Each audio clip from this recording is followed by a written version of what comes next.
recording in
Hello, everyone, and welcome to School of Speech, the podcast designed for all of us school-based SLPs, presented by SpeechTherapyPD. I am your host, Carolyn Dolby, and I am so delighted for all of us today because it is going to be fantastic. Just so you know, each episode we really designed, we want it to be a chance to connect, you guys to recharge and be able to explore practical strategies, fresh perspectives, and a little inspiration that really brings us back to what we do and what we do for our students and the teams that we serve. Together, we will dive into the heart of what we do, which is supporting communication, fostering confidence, and really celebrating the impact that we make every single day. So whether you are tuning in from your car, from your classroom, or cozied up at home in your soft clothes, this is your space to learn, laugh, and lead, really with purpose. Today, we are exploring universal design for learning for the school-based SLP, empowering students and supporting teachers. And it's really extra special because we have a whole team of amazing guests today. We have Vicki Haddix. Vicki is a clinical associate professor at the university level, at the University of Memphis. Sorry, I'm getting all verklempt because I'm so super excited. So she's a professor at the University of Memphis. She teaches graduate level AAC courses and supervises students in the university clinic. And her current research involves, you guessed it, UDL. I found her. She wrote in the ASHA Leader all about UDL. I read it. I loved it. I'm going to, in a minute, put her article link in the chat for y'all so you guys can go and read it because she's amazing. Not only do we have Vicki, we also have Emma Allen. She's an SLP and she has worked with children ages 3 to 21 in both the school and in private practice, and currently is a school-based SLP with a focus in preschool, so early childhood.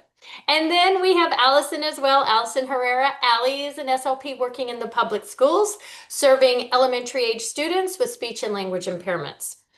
I am so thrilled to have this panel of dynamic clinicians here today for really an upbeat conversation on empowering our students, supporting our teachers, and really making therapy more engaging for everyone. So as we just settle in for another amazing episode, don't forget each episode is 0.1 ASHA CEUs through SpeechTherapyPD. And if your state license requires live CEUs and you are hanging out with us tonight, first of all, thanks for hanging with us. We're so excited you're here. But I also want to make sure that you do get credit. So before the end of today, after the episode, please get back onto your SpeechTherapyPD account and fill out all those modules, especially the one that says complete course. Okay. All right. Another important is we always love to hear from you, and we encourage questions and comments from our live audience. And so please jump in the chat and throughout the podcast. I'll be moderating that. But I'd love to start to know, I know people are jumping in now. We've got a nice big group coming in. Those of you that are listening live, if you would jump in the chat and let us know where you're at. I love knowing where people are coming from. Love it, love it, love it. So while you guys are jumping in and letting us know where you're from, just a little bit more housekeeping. Financial disclosures. Actually, Vicki, Emma, and Ellie have no financials to disclose. For me, I am a salaried employee of Portland Public Schools. I am a co-founder of A Place to Start Therapy, and I receive compensation from Speech Therapy for hosting School of Speech, which I can't believe I get to do.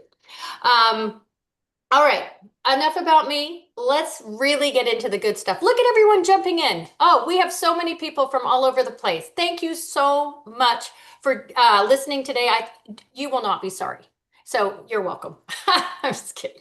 All right, let's get in because I really want you guys to have as much time and information. I want to welcome Vicki. Hi, Vicki. Hello, everybody. Thanks for being here. Hello, Emma. Hi. And hey, Allie. Hey. All right. All right. I think what I always like is to know everyone's journey. And so if we could just kick it off with, what's your journey? that drew you to universal design for learning? Like how did we all find ourselves here? Lead us off. Whoever wants to go first, jump in. Okay, so I feel like this is my thing. Yeah, I think Um, so. Yeah. I didn't want so to yeah, Vicki, start us off. so I first thought I was working in Boston Public Schools in Massachusetts, and the organization that created UDL is located just north of Boston, and they did some professional development for us in the schools. And I was trying to figure out what it was when I was writing that article for ASHA, and my best guess was 2008. Um, those of you who've been in the field for a while, you know how years can kind of get messy. But I think it was somewhere around 2008. And I wasn't actually all that thrilled with it at first. I just wasn't sure that it really applied to me as an SLP. But as I learned more about it and got more into it, I realized that it actually had a lot to do with me as an SLP. And as a university professor, I use it a lot. So I've gotten much more into UDL. So Thanks, Vicki.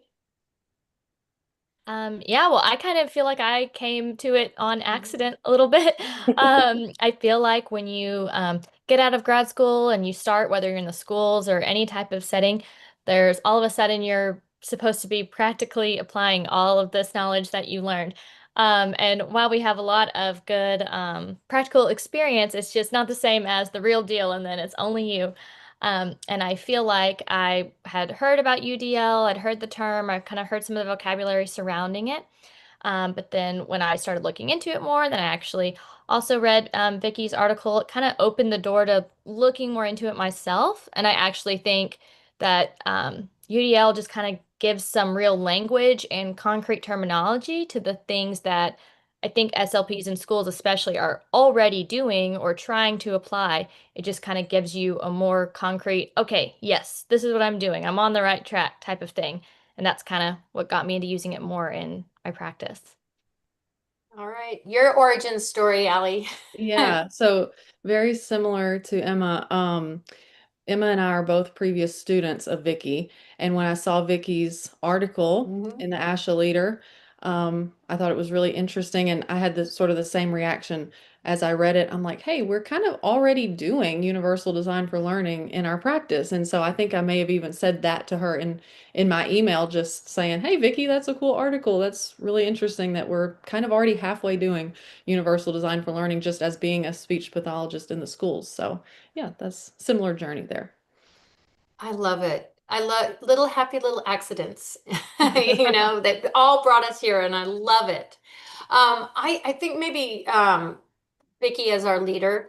I'm going to jump to you next about because I think some of us this is a new concept, universal design for learning. Can okay, can you just listen? Basically, could you just speak to me and tell me what is it? Like design it for me. And I read it in your article and it was amazing, but I think the listeners out there too, it might be some new knowledge. so universal design for learning came out of a universal design ideas in general, but mostly in architecture. So the analogy that we hear a lot about is those curb cuts. So in the sidewalk where you have the little like things that go down into the level of the road, it's kind of a slant.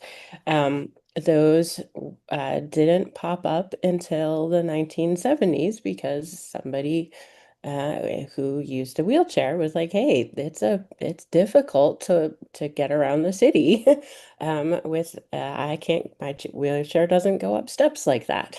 So we started doing curb cuts, and as we started doing them, we realized that they're really helpful for people who are pushing baby carriages.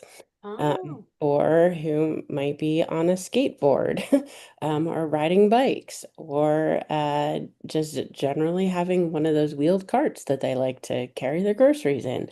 That these curb cuts were really handy for everybody, people who don't like to have some balance issues going up and down stairs. Like they're really helpful. So that is the idea of universal design, that something might be specifically for someone who really needs it, but lots of people can find it really handy. So that idea is applied to learning through the idea of of universal design for learning. So we have three distinct pillars of UDL is usually what they're referred to as. So we have engagement is the one that I like to talk about first, because if your learner is not interested in what you're trying to teach them, it doesn't go like the rest of it doesn't matter so much. So finding something that attracts, that sparks an interest, that makes a connection, that's the why of learning. So, and I think Emma and Allison will probably talk more about this going forward, but thinking about why are we working on these goals? What does this give me? Nobody really likes to, I think I said in the article, nobody really likes to work really hard at something that doesn't matter. Let's make it clear about why this matters. It's a simple thing, but it makes a huge difference to a lot of people. And being able to embed some choice into learning. It's little things from where are you going to sit? Do you want to sit on this, some of us are lucky enough to have like the bouncy ball things as a seating option, or even just do you want to sit in this chair or this chair? Do you want to like face the window or away from the window? Like those kinds of choices make a big difference. So engagement, first principle. Second one is about representation. So thinking about how we are presenting information to students. Are we doing everything auditory wise, or do we have some visuals? That's the thing that I think about a lot is when I'm giving directions that people don't seem to be following. How did I give those directions? Can I give them in another way? Multiple means of representation can be very important. And then the last one is about action and expression. So thinking about how they're going to demonstrate their knowledge. And this is the one I think that you have to think pretty carefully about because if their goal is something specific, then you need to work on something specific. But if the goal is, I just need you to prove that you read this, do they have to do that by writing a paragraph? Could they draw a picture about what happened in that chapter? Could they talk to you about it? Could they come up with an infographic, an outline? There doesn't always have to be a paragraph that they write. So action and expression is really thinking about how can we get creative while still meeting our goals. I went ahead and just like captured that. I'm going to put that. Oh, wait, did I do it? Let me get it in here. I'm going to put that there. I did. Just for those that are listening, I went ahead and captured the three pillars, which were engagement, the why of learning, representation, the what of learning, and then action and expression, the how of learning. I love that. That really like brings it all together. Thank you. Definitely for giving us like common kind of common foundation of language that we know that where we're going with that. I love it. Okay.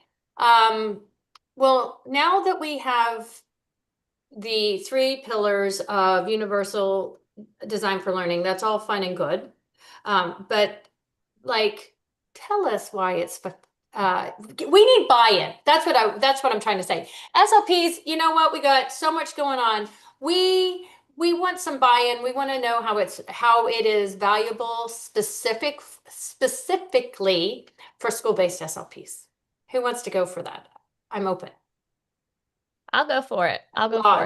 I think that it's really valuable for us in the school setting, especially because so often we have large caseloads. We all know maybe you're going between different sites, things like that. It's really easy to try to get yourself on a system. You know, I've got this activity and I can apply it to this group, this group, this group, and I take my data this way and I'm going to do it exactly this way so that I can be efficient. And I think that's great. And I feel like a lot of SLPs, our personalities often geared towards that. We want to be, organized, and that can sometimes I feel like lead to rigidity. And I feel like being a school-based SLP is all about flexibility And then even more importantly, being individualized and thinking about the individuality of each of our kids. And so it's like, wouldn't it be great if we could just do the same thing across the board? Not really, because you wouldn't be getting the results that we want to see. You wouldn't be able to get the data that you want to get. You wouldn't be able to see the growth that you want to get. I think using the UDL principles gives you the flexibility and the individualized kind of care that we want in the schools, especially.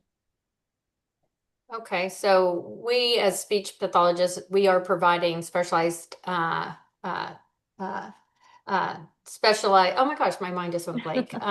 Designed gosh, how that Right. was We're giving specially designed Specially designed instruction. instruction. Yeah, we want them to be able to access the curriculum. That means different things for different kids access. So I think that, yes, you know, yes. that's where you can use your UDL strategies. Okay, all right.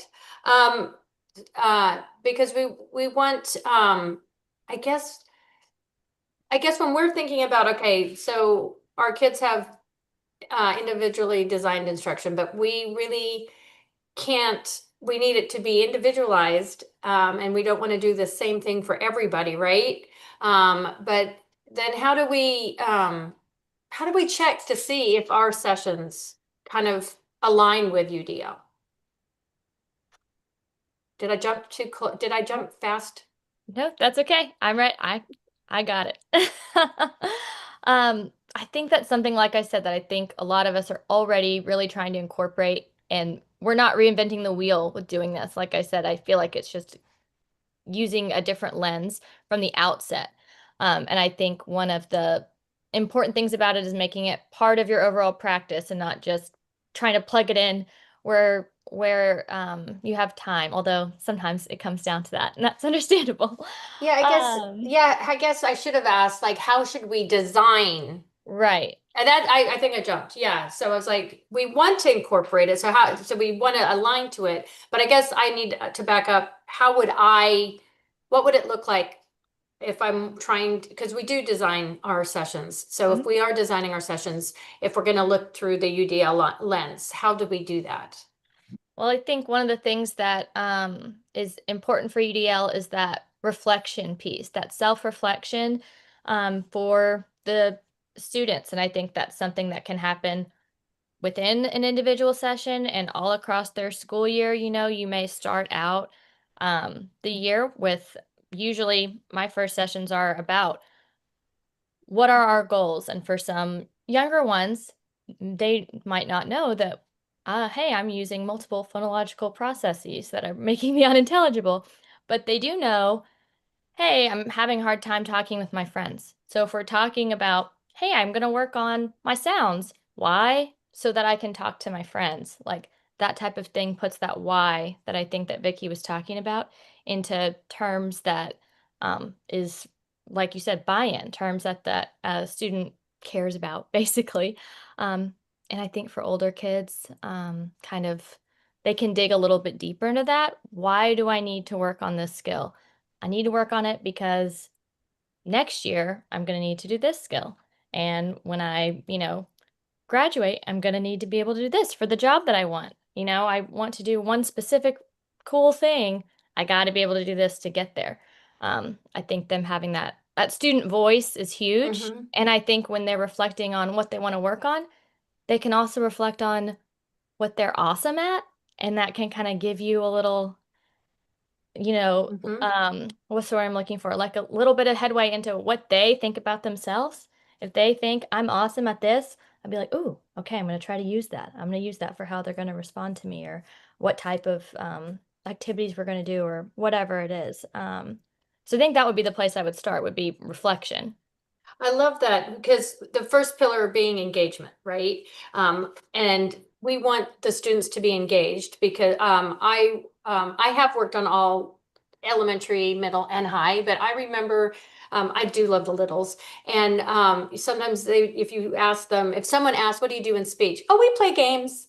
Right. Right? And then that just builds issue with if teachers think you're just playing games, or family, we're doing so much more. the game might be the representation, but having that engagement. And when I loved when you said giving the student the voice. We need buy-in of why they are being pulled out from their peers, pulled out of instruction, you know, whether general or focused classrooms or what have you. And understanding, because Vicki, at the very top of you were discussing, why do we want to do something really hard if we don't, I can't remember how you said it, but if it doesn't really mean anything, right? I don't want to work really hard at something that seems pointless. That's it. That's it. Right. No one wants to, right? Yeah. And so giving them the point, and also having client voice as part of evidence-based practice as well, is knowing what students, or, you know, our clients, our students' preferences are. So, so thinking, yeah, designing our therapy sessions first with making sure we get our engagement. I love that. To add, can I pop in? Oh, jump in, Allie. Yes. I think kind of tying it back, I like what Vicki said about sort of the origin of UDL being when we look at the way we designed sidewalks. I think that's so interesting because when we think about grade level curriculum, I'm sure we can all say that if we've ever looked at one of our students' textbooks, sometimes I'm almost shocked by what they're expected to be able to do. I mean, they're expected to perform on grade level, and the curriculum is assuming that these children have average comprehension skills, average expression skills, but we know that that's not the case for our students. And then even if we looked at other children in the class, like English language learners, even though they're not necessarily on our caseload, that's still a complex language need within a classroom. So universal design for learning is sort of like the I don't remember the term you used, Vicki, but the graded sidewalk. Yeah, the curb cut to support everybody, you know, regardless of their needs. I'm jumping in now because this, what you just made me think about was, like, we as SLPs do amazing work with our students. And I think what we're saying, all students would benefit from, you know, strategies that we're using in speech. Now, please don't get this wrong, that I'm not saying we are not here saying that everybody needs speech. No, but we're saying that using this concept, in teachers using this concept along with, because speech and us using this, it just makes sense. We're pretty much already doing this with our students because we have to differentiate within our group settings, school-based clinicians. You know, we don't have the luxury of just having one client, 8 clients a day or 7 clients a day, and just one at a time. You know, we've got a group full of busy students, all, you know, with all different needs. So yeah, sorry. Yeah, I was just thinking about that too. The group nature of most of our sessions in a school-based setting kind of, like you said, already leads us to trying to use these principles because we want to be able to meet each student where they are, allow them to show what they know in the way that they're best able to show it. And I think sometimes we want to, like, kind of do a session round robin style, you know, go around, okay, you show me, you show me, you show me, and then the other ones are just sitting there waiting for their turn. And I think I was just thinking the other day of an example. I tried to use some of these principles. I had a student, we were all kind of working on being able to answer comprehension questions about a text. And, you know, we were reading out loud, we were reading it together, we're doing all of that. Some of the other kids in the group were really enjoying being able to do like a kind of turn and talk, you know, talk to each other, partner share. They could just have a little discussion and then wanted to share their answers with me like that. That was great. And then I had one student who that was just not working for. They were not participating at all, totally just not wanting Ain't having it. Ain't not having having it. Not interested, and then kind of starting to totally disengage, act out a little bit. Maybe I'm, you know, at the door doing something else. Maybe I'm trying to go figure out where Pop the Pig is or something in the room, you know, something like that. It just wasn't working. And I really thought about this student through this UDL lens and thought about, okay, what are they good at? The student has some strengths in reading and writing. The student is not the most confident, but loves to be in charge, wants to be in control of the situation. And so I came up with the idea. I gave the student just their own individual whiteboard. And for the next few sessions, they were the judge. And they wrote their answer on the whiteboard and showed it to me first. That's when I took my data to see what they said. Then if it was correct, I go, okay, great, you can reveal it to the group. They'd reveal it, everything. If it wasn't correct, that student kind of got a little individualized private feedback where they weren't called out in front of everybody or something like that. Changed it and then still revealed it. So in a way, it was almost like a little bit of a spin on an errorless learning as well for them, because I love everything you're saying. They were showing off that they got it right every time to the group, and we were doing a little individual kind of thing. And I think then after that, they were the judge every time. They loved it. And all of a sudden we were engaged again. It took nothing from you. Right. It wasn't, I mean, I had the whiteboard in my room. I didn't have to buy anything fancy. Didn't take power from you. You were still, you know what I mean? It wasn't like they were taking over the set. No, but you gave them the power. You empowered them to show. I love, yeah, because you said that, get to know what they are good at. We should know that because, I always, kids and families, they know what they can't do. We do need to look at what they can do and incorporate that.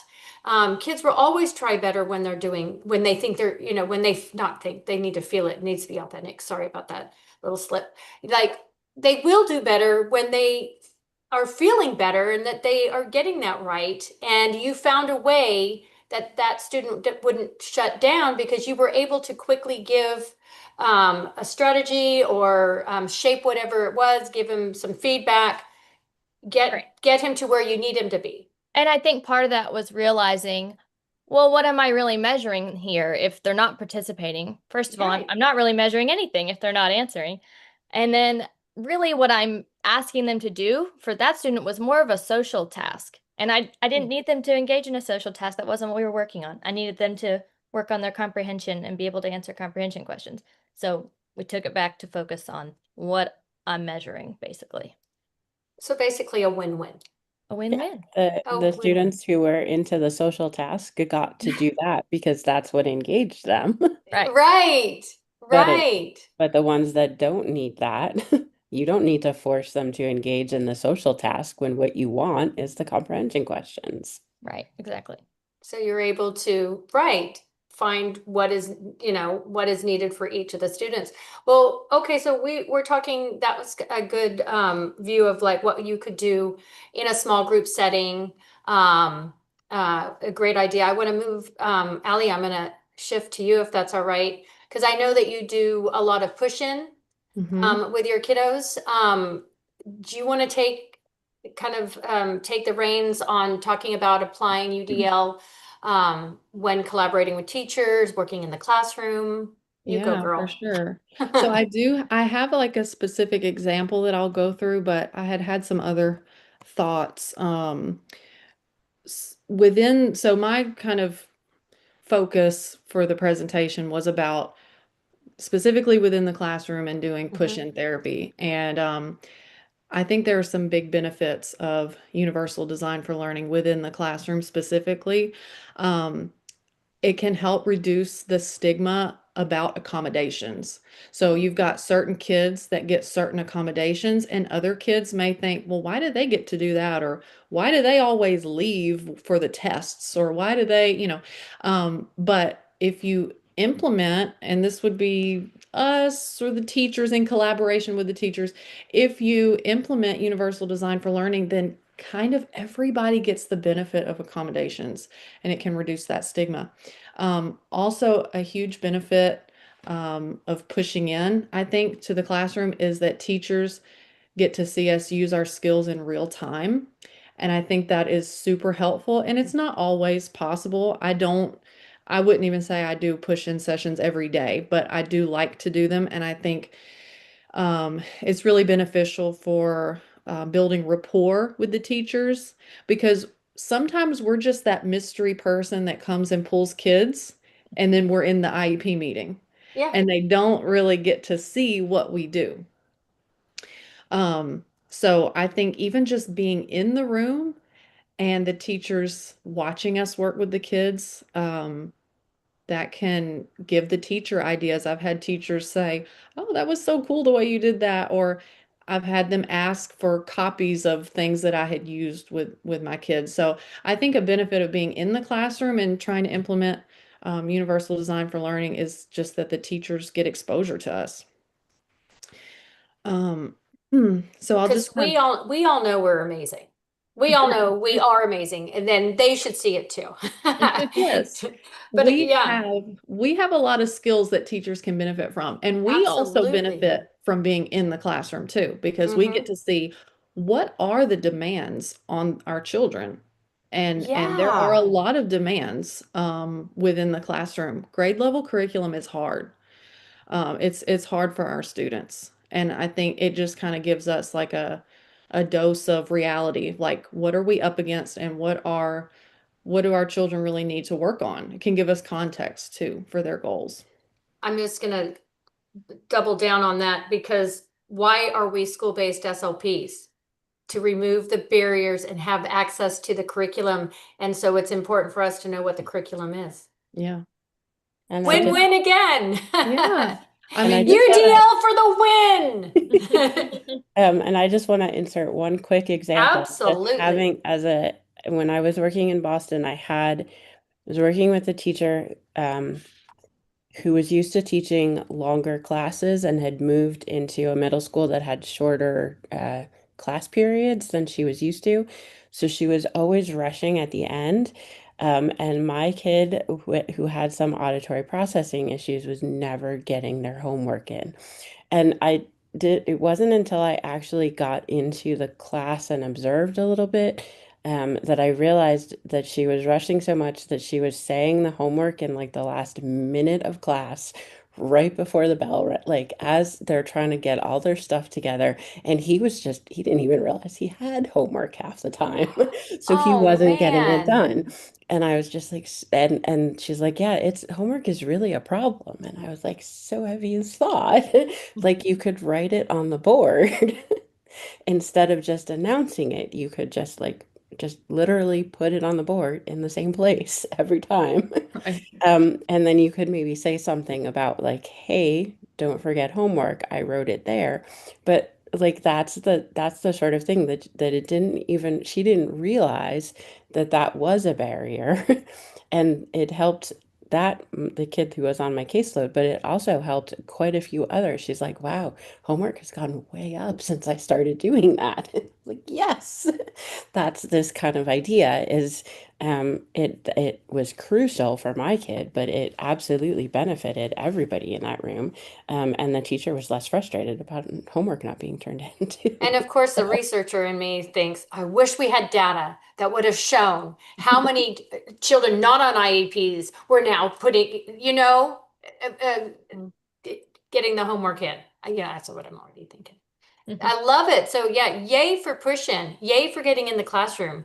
Allie, we did have a question from Laura asking, when you are doing push-in, do you do what does it look like? Do you do a whole class lesson or shake it? Now, my experience, I have worked with middle school, but primarily it's been elementary. And sometimes it depends on my caseload. Sometimes if I have a lot of kids in one class, like last year for preschool, I think I had 7 kids with language therapy in one preschool class. So you can bet that about once a month I went in and I did a whole group. I taught the whole class, had a good relationship with the teacher. I said, hey, can I come in tomorrow at such and such time and do a whole group lesson? And of course, what did she say every time? Yes, please, Yes. please come in. And so sometimes I do a whole group lesson. I also do that with my students who are in the self-contained classroom a lot. Not for every session they have, but sometimes I will go in and teach the whole class. And then sometimes I will go in if I have maybe 2 or 3 kids in a class. Sometimes it's because of scheduling and it's the only time I can see them is when they're in class, but sometimes I'll go in regardless. And I'll just sit with them and we will work. Ideally, it's during a time when you can talk to them.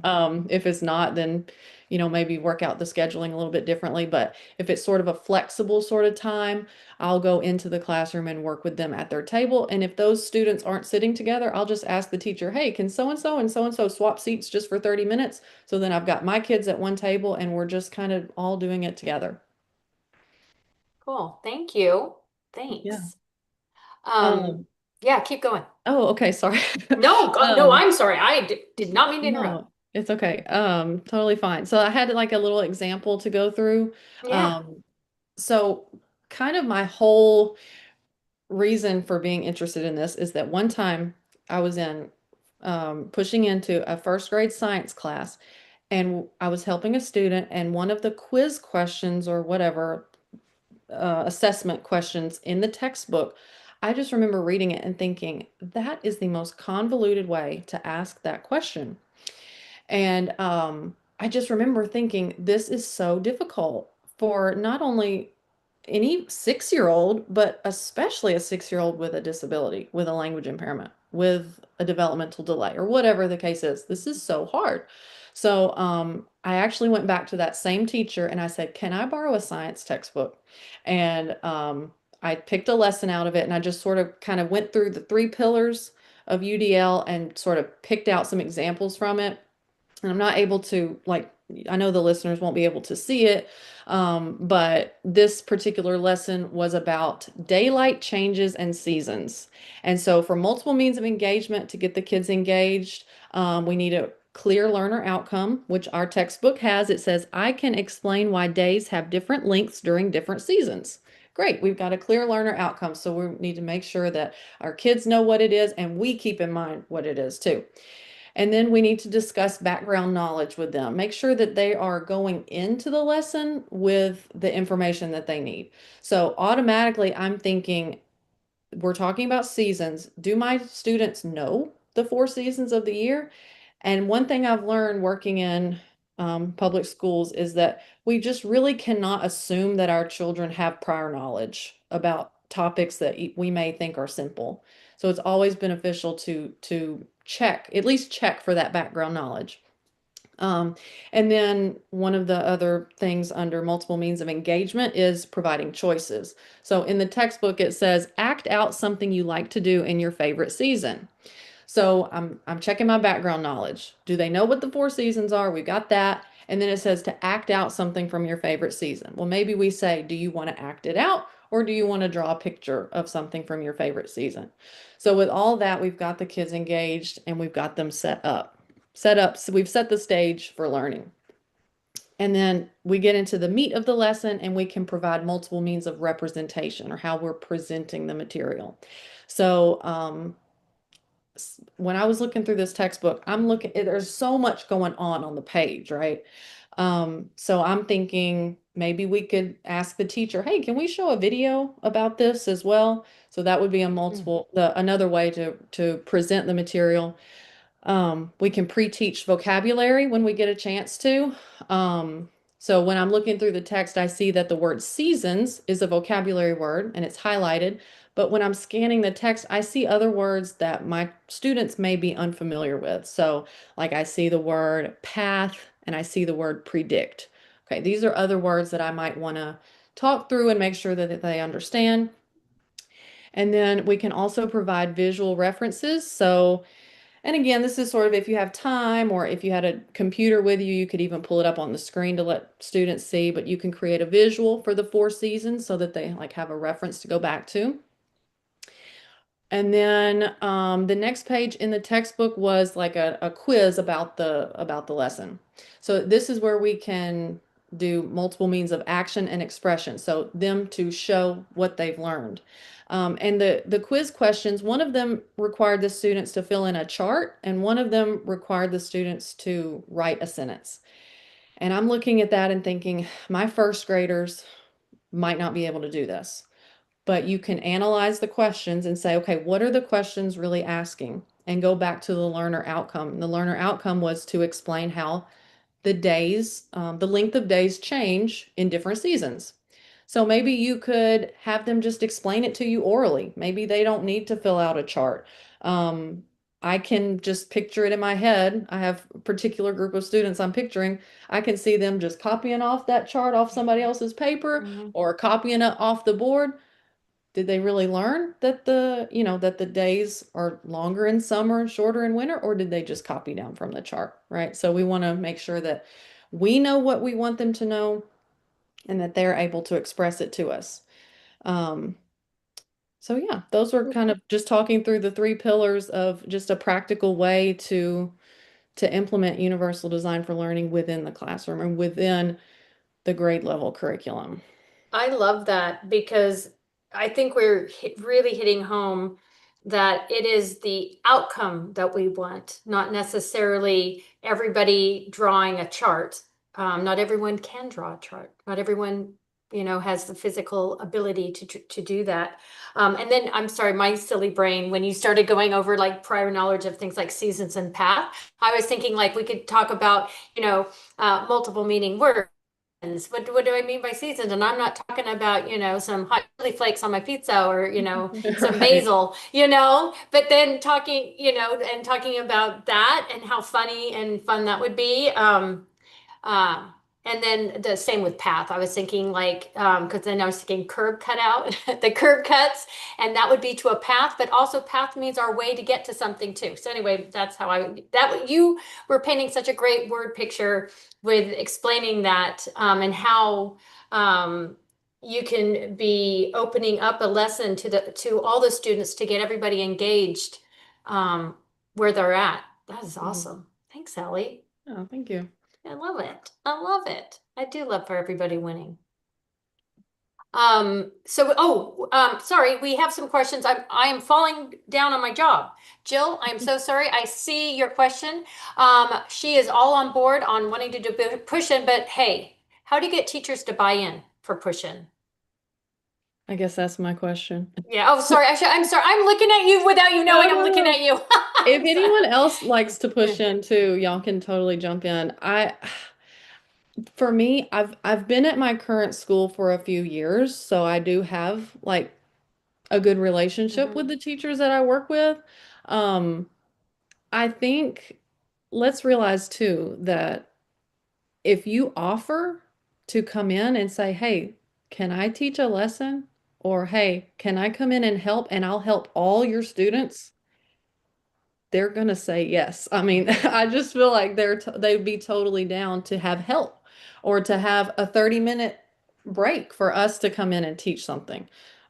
So I've only had positive experiences with pushing into the classroom. So you might need to like front load it, I mean, first for that teacher by saying, hey, let me come in and just do the lesson. You take a break, but then realizing like, ooh, but then you bring them in because this isn't for them to just sit back and take a break Right. because you need paras all on board. We need teachers all on board. We need everybody in. But maybe the first time you come and you sweeten it like, let me carry the whole load and let me show you how wonderful this is going to be. And you're going to thank me. Yeah. And then Sam, thank you. Another question, which Allie could be directed to you, but also to the whole panel we have today. Do you have some suggestions for encouraging teachers to use UDL accommodations, especially teachers that are more resistant to them or change their teaching approach? So we are kind of asking for a shift. Well, Sam, I mean, my knee-jerk reaction is, and I would not say this to a teacher's face, but why do you want to be doing something that's not working? You know what I mean? Because is it really working? That's me being cheeky, y'all. We're not saying that to the teacher because they're going to be like, get out and you are never allowed back. But it's like, it is tough because we have to make it be so that it's almost the teacher's idea because, they have ownership of their classroom. They have a lot of stress put on them. I mean, you were just talking about just the curriculum alone. Do you have some tidbits on how to kind of slow walk a teacher maybe to seeing the benefit? Well, Vicki, you did when you ask the teacher to write the homework on the board, and all of a sudden the students are bringing their homework in. She saw the bonus of that. Yeah. So I think part of it too is I've had the most success on changing minds when I've just asked questions. Like, what would it look like if you did this? What would it look like if you did that? So not me being like, why do you want to keep doing this thing I that's know. working? But just what would it look like if you did this instead?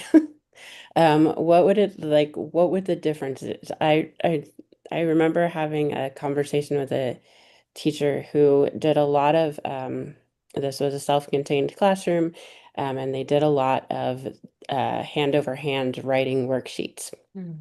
And this is not my favorite way to teach anybody. So I just kind of kept asking, like, well, what would it look like if you didn't do that?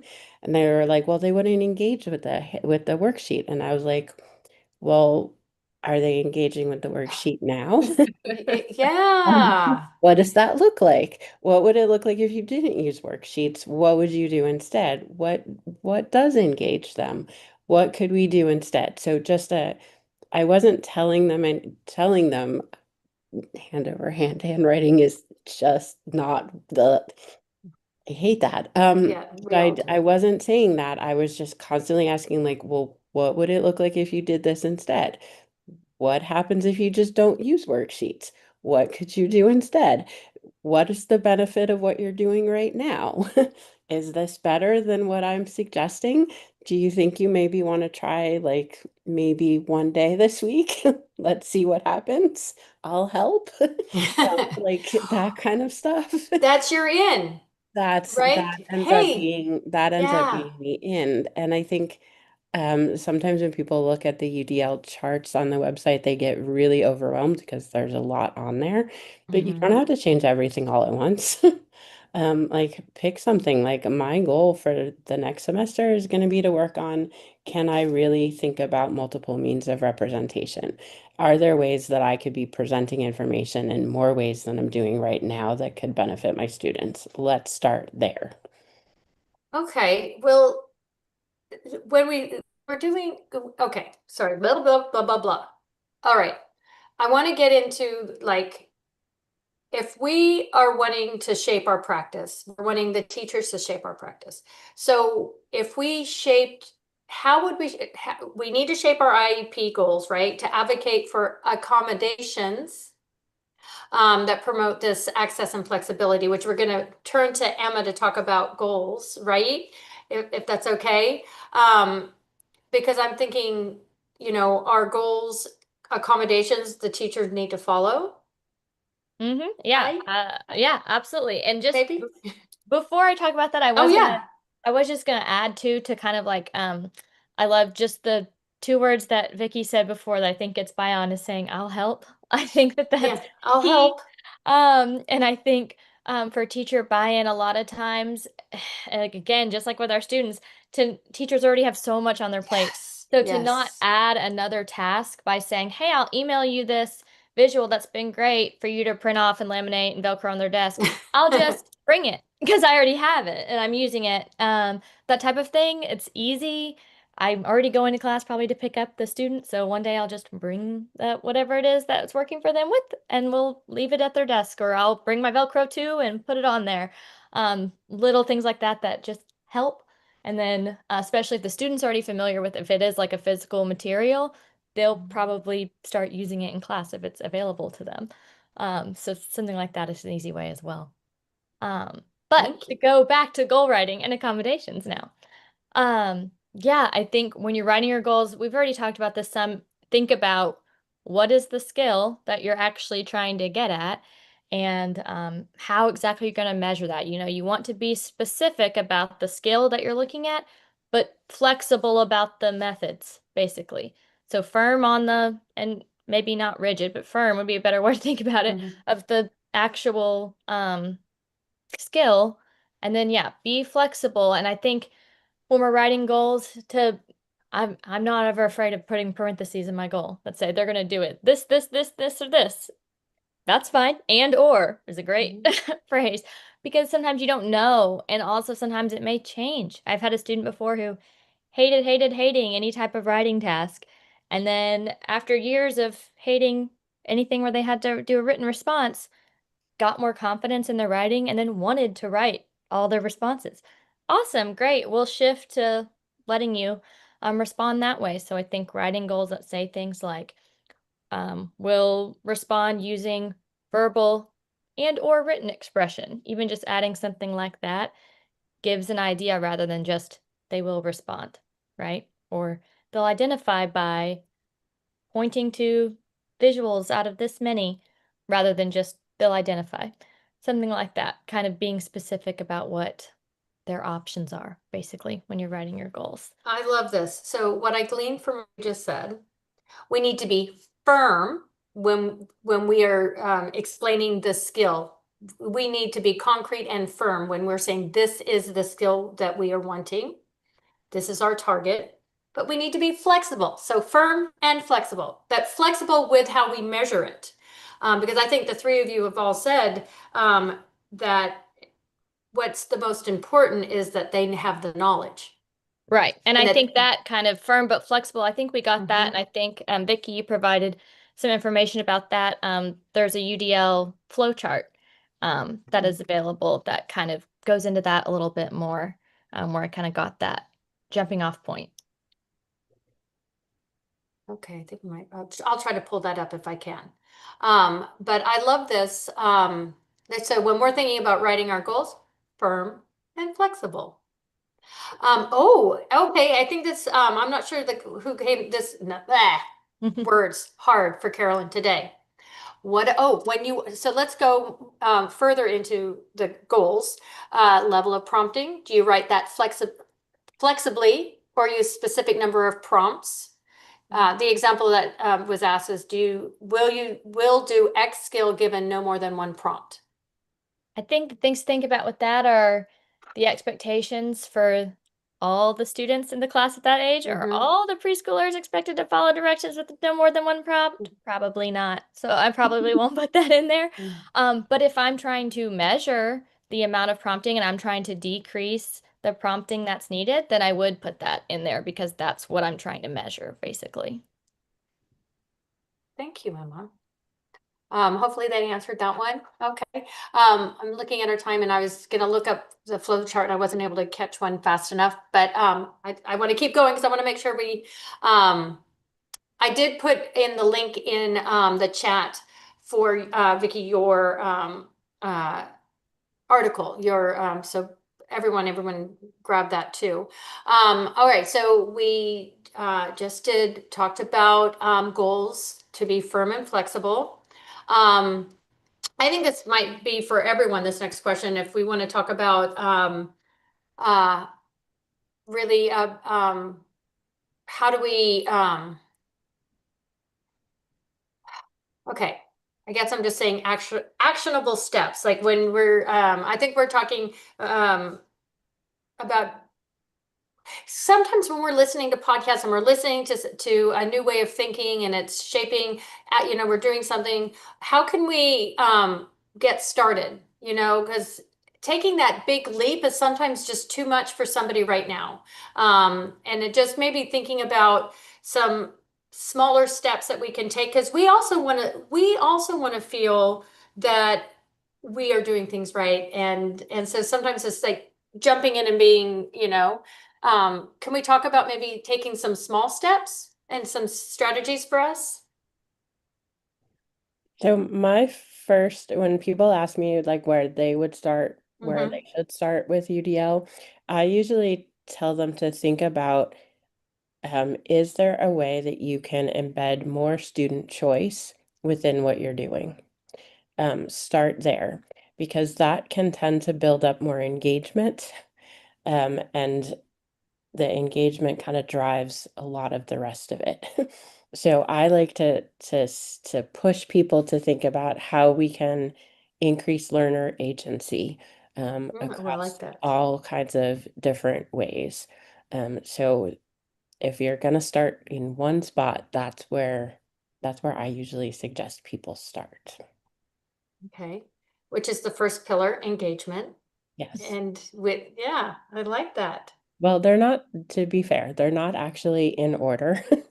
Like CAS doesn't have UDL orders in any way. Okay. I think of it as first, but that's to be fair to the whole UDL people out there. I think of engagement first, but that's not necessarily that's not canon exactly.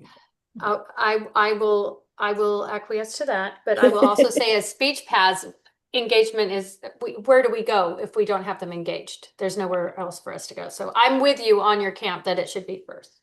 Thank you. But it doesn't have to be y'all, but I think we all agree it should be. Wink, wink. Any other Allie and Emma thinking about some small steps? I would think, kind of practically speaking, right now, we're nearing probably when a lot of schools are going to be getting out soon for winter break, which means you likely have progress reports coming up to write, which is everybody's favorite thing. Yeah, right. That's kind of, I think it would be a good natural opportunity when you're already looking at all your goals for all your students to kind of evaluate those goals, self-evaluate, think about each kiddo. Um, are those goals measuring what I want? And thinking about, okay, how could you're kind of doing the self-reflection piece on yourself, not with Yeah. with the kids. And kind of coming up with your own practical steps for while you're writing those progress reports and what you could do when you get back to school, because that's coming up. I love that. Right. I mean, the efficacy of the goal itself, we should reflect on that, especially if we've written a goal at the beginning, this is an initial, like let's say it's an initial and you haven't worked with this kid, you don't really know this kid. What a perfect time to reflect and say, Yeah. did this goal, Oh, yeah. actually, I see now that they would do better with this type of thing or whatever. Yeah. Right, because we will stand firm that we want to have correct and we need to be flexible when our target needs to change. Right. I like what Emma said about reflecting on the goals that we've written for our students, and then also even taking that, asking what are we really asking them to do, and then even taking that out a bigger step and thinking within the school context. And maybe an action step would be go into a classroom with a kid one day and see what they're doing in class and see if our goals are aligning to what they're doing in the classroom. I agree because I think that's the important one of the main differences between working in a school and working privately or in clinic or something along, something other than a school, is that the one caveat that we have to adhere to is that we are here for educational access. We need to, for taking those barriers for them to engage in their education. The communication piece is that representation. Right? How is it not only how is it being presented to them? What's the representation receiving it? And then not being not being and being flexible on how I'm trying to weave this all in, ladies. I'm truly trying. You guys did amazing. So that how they are showing that they know the skill should be bolstered by their strengths, not just because you want them to write it if they could verbalize it, or maybe they don't want to verbalize it for some other reason and they write it and they're giving you the knowledge, right? Okay. Did we talk enough about action and expression, or did I mix those two together when I was seeking representation? I just want to make sure. I think you got there. Okay. I just want to make sure that I'm not that we got those three pillars. I tend to think of it as like input and output. Okay. Representation as the input, make sure we have various ways of doing that. And then action expression is the output. Do they have a variety of ways to do that? Okay, I did see. Okay, now I got it because I think I melded them together. So the representation is the input, how we are representing the information to them. And Yeah. then the action and expression is that flexibility with them being able to share and show Yes. what they And know. so we have that firm, this is what we want them to show, Mm-hmm. but the output, they can get there in a couple of different ways. Absolutely. Okay. I cannot believe that we are coming to the end, and I just want to make sure that we got through everything, that our listeners, we understand um, why and what this is all about. Do you guys want to end on giving us just that moment or another, what makes you remind you of why this framework matters? Maybe success story.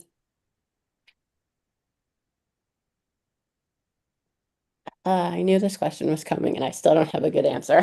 Well, you already actually you gave it when you said the homework. Like that one, that Okay. still stuck with me. That's really sticking with me because I think the point is it's not our wins can be so little in the eyes of other people, but this win was huge. That child now can just see it, not having with everything else going on. You just won the battle for that kiddo. Without really, and was it really hard to do? No, you just saw what that student needed.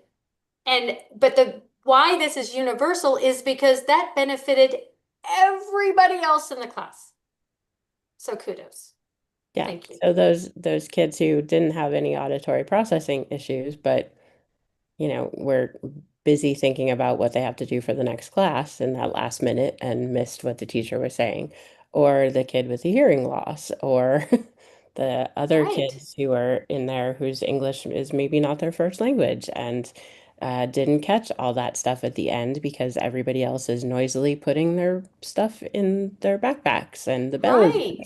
And so, Right. yes. Oh, thanks, Jill, for jumping in. We all have the patience for the small win. Thanks, Jill. I love that. I love that.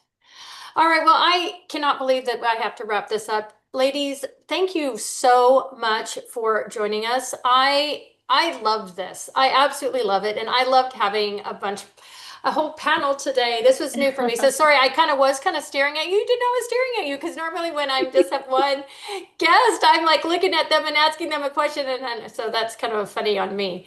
But I mean, thank you for your time and sharing, your knowledge.